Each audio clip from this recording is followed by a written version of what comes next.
नमस्कार आसंतु आज एक भारी मजादार यात्रा बाहरिबा आउ आम निज ओडिया भाषार लिपि पछरे थिबा विज्ञान को बुझिबा। केबे भाबिछंती आमे जो क ख ग घ लेखु सेटा केवल किछि अक्षरर तालिका नुहे बरं एहा एक अद्भुत वैज्ञानिक प्रणाली। चलंतु एहार भितरकु जाई तार रहस्य खोलिबा।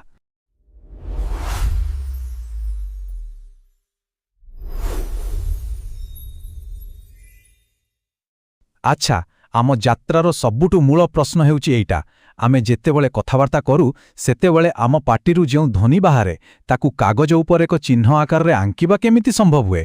शुणिबाकू टिके रहस्यमय लागुछि नुहे, किंतु एहार समाधान आम भाषार मूलदुआ भितरे ही लुचि रहिछि।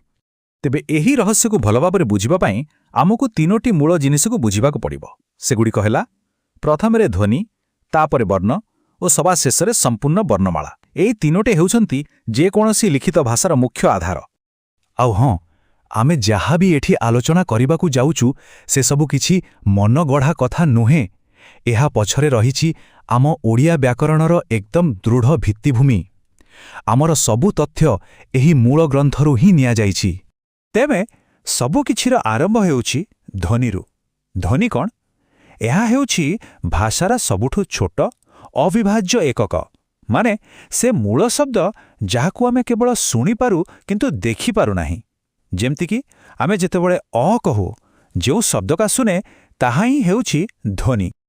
अच्छा ताहेले सेही सुना जाउथिबा ध्वनि को आमे देखिबा केमिति? सेठी आसे वर्णर काम। वर्ण हेउछि सेही ध्वनिर लिखित चिन्ह बा प्रतीक। कहिबाकू गले एहा ही आम कथार शब्द आउ कागज उपरे थिबा लेखा भितरे थिबा पोल। आउ जेतेबेले एही सबु वर्णगुड़िक गोटिए परे गोटिए करी एक वैज्ञानिक क्रमरे सजाई दिया जाए सेतेबेले तैयारी हुए आम वर्णमाला। एइटा केवल अक्षरगुड़िकर एक लिस्ट नुहे बरं एहा हेउछि भाषा लेखिबा पई एक संपूर्ण नियमावली। चलंतु एबे वर्णमाला भितरकू जिबा आउ तार प्रथम प्रमुख भागकू देखिबा, स्वरवर्ण। एही वर्णगुड़िक ही अन्य वर्ण सहित मिसी शब्दकू एक पूर्ण रूप दियंती आउ कहिबाकू गले ध्वनिरे प्राण भरी दियंती। आम ओडिया भाषार मूलदुआ हेउछंती एई 11टी स्वरवर्ण। एमानंकर खास कथा हेउछि एमाने निजे निजे ही स्वाधीन भावरे उच्चारित होई पारंती। एमानंक बिना कोनोसी भी शब्द तैयारी हेबा संभव नुहे। एई स्वरवर्णगुड़िकू मुख्यतः दुई भागरे बंटा जाइछि।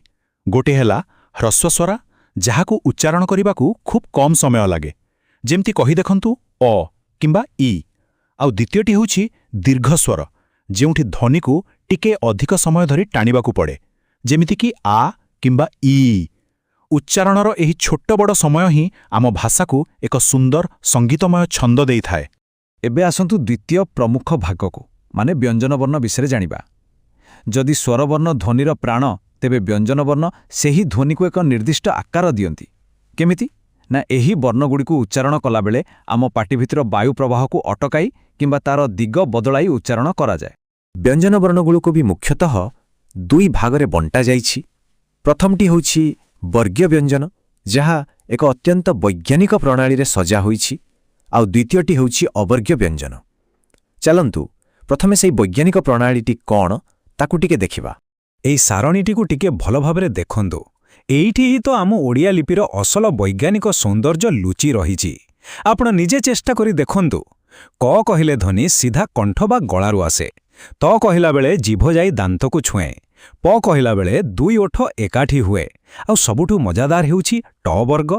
एहा मूर्धारू आसे, माने जेतेबेले आम जीभ उपरकू ओलटी ताळुर कठिन अंश को छुए। बा केते सठिक भाबरे एहाकू वर्गीकृत करा जाइछि। प्रकृतर एक अद्भुत व्यवस्था। वर्गीय व्यंजन परे आसंती अवर्गीय व्यंजन। एही वर्णगुड़िक सेही 5टी निर्दिष्ट वर्ग भितरे खाप खांती नाही, किंतु एगुड़िक मध्य आम भाषार अन्य सबु जरूरी ध्वनिगुड़िकू प्रतिनिधित्व करंती।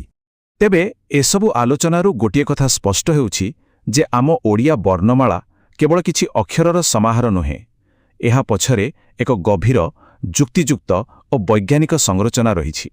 एही कथाटिकू टिके शुणंतु। वर्णमाला केवल अक्षरर तालिका नुहे बरं एहा ध्वनि उत्पादन क्षमतार एक मानचित्र। यार अर्थ कौन जानिछंती? यार अर्थ होउछि आम पाटी भितरे केउठू केउ शब्द बाहरे आम वर्णमाला हेउछि ठीक तारी गोटे मैप। किंतु आपण भाबुथिबे ए सबु जानिकी आमर लाभ कौन? ଲାଭ ହେଉଛି ଯେତେବେଳେ ଆମେ ଜାଣିବା ଯେ ଣ ଉଚ୍ଚାରଣ ପାଇଁ ଜିଭ କେଉଁଠି ଲାଗିବା ଦରକାର କିମ୍ବା ଶ ଓ ସ ମଧ୍ୟରେ ଧ୍ୱନିଗତ ପାର୍ଥକ୍ୟ କ'ଣ, ସେତେବେଳେ ଆମର ଉଚ୍ଚାରଣ ଆପେ ଆପେ ସ୍ପଷ୍ଟ ଓ ଶୁଦ୍ଧ ହୋଇଯିବ। ଆଶା କରୁଛି ଏହି ଆଲୋଚନା ପରେ ଯେତେବେଳେ ବି ଆପଣମାନେ କୌଣସି ଓଡ଼ିଆ ଅକ୍ଷରକୁ ଦେଖିବେ ସେତେବେଳେ ଆପଣ ଖାଲି ଗୋଟେ ଚିହ୍ନ ଦେଖିବେନି, ବରଂ ତା ପଛରେ ଲୁଚି ରହିଥିବା ଧ୍ୱନି, ବିଜ୍ଞାନ ଓ ଆମ ଭାଷାର ଗଭୀରତାକୁ ମଧ୍ୟ ଅନୁଭବ କରିବେ।